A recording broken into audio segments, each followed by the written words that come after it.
prison system is a dysfunctional mess. Yes, let me say that again. California prison system is a dysfunctional mess.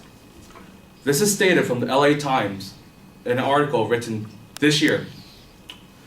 You see, California has a little flaw with the death row, allowing inmates to appeal for pretty much until they die, in a way.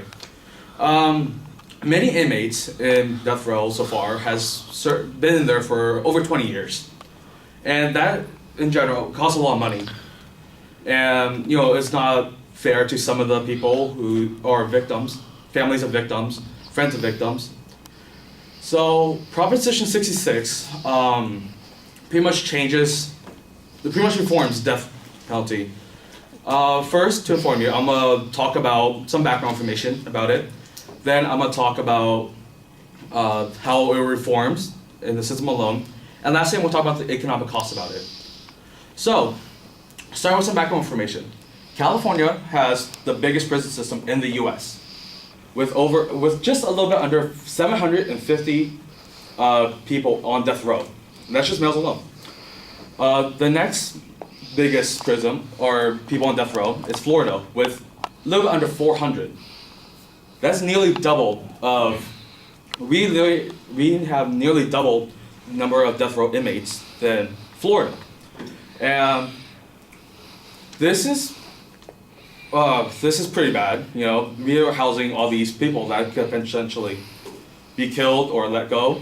And they've been serving there for, again, probably over 20 years. You see, in the beginning, California have started in, they hang people for executions up until about 1738, and then they started to gas them in gas chambers until about 1995, and then now we've been doing lethal injections. We have not executed anybody since 2006. So now, straying away from the background, we're going to go to how Proposition 66 actually do reform the system. You see, Proposition 66 is meant to lower down the actually time limit of appealing the appeal process to about 5 years. They also changed, so instead of waiting after the death sentence to appeal and get an attorney and all that time waiting, they actually made it so the moment you get the death penalty, the sentence, you actually get an attorney right there and then. And then for the next 5 years, you get to appeal.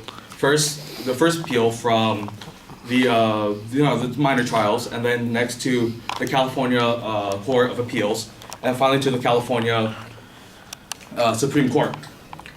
And this is pretty significant because it kind of lowers down the time of these inmates actually staying on death row, and potentially lower the number of people we actually house in this.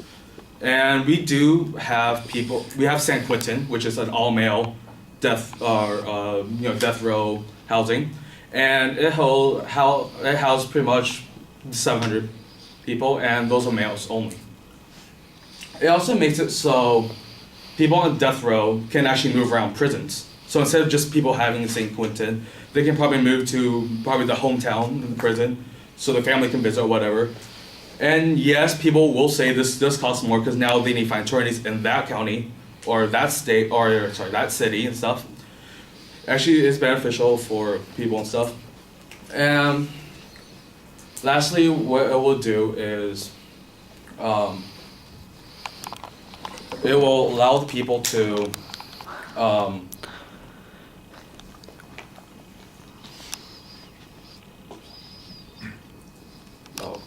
okay.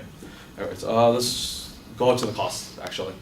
So, to house an inmate, actually, I found that it costs a little bit over $31,000 to house an inmate.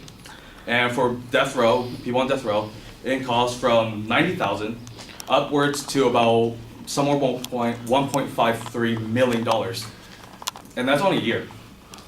And California, in taxes alone, generate about a little bit under $300 million in taxes, and $114 million of that actually goes to the prison system. And yes, this is a really significant number. And from all the years, this money could actually be, because all the money from death row actually makes it from actually having the attorney, hiring the judge, having the jury, and having this for multiple years. By cutting down to 5 years, it actually cuts the budget because it doesn't have that repeated process. And to quote Sheriff Hutchins, Orange County Sheriff, and for the person who pretty much signs off the death penalty, she quotes that using injections, or what's called, using injections as, saying that injections cost a lot is actually a false argument because actually on the long run, having these inmates stay in these prison systems for a long time actually costs more money than actually executing them. Now, after a little bit of background information, me talking about how this thing will reform and the cost of it, I hope I have informed you guys that to vote on November 8th about Proposition 6.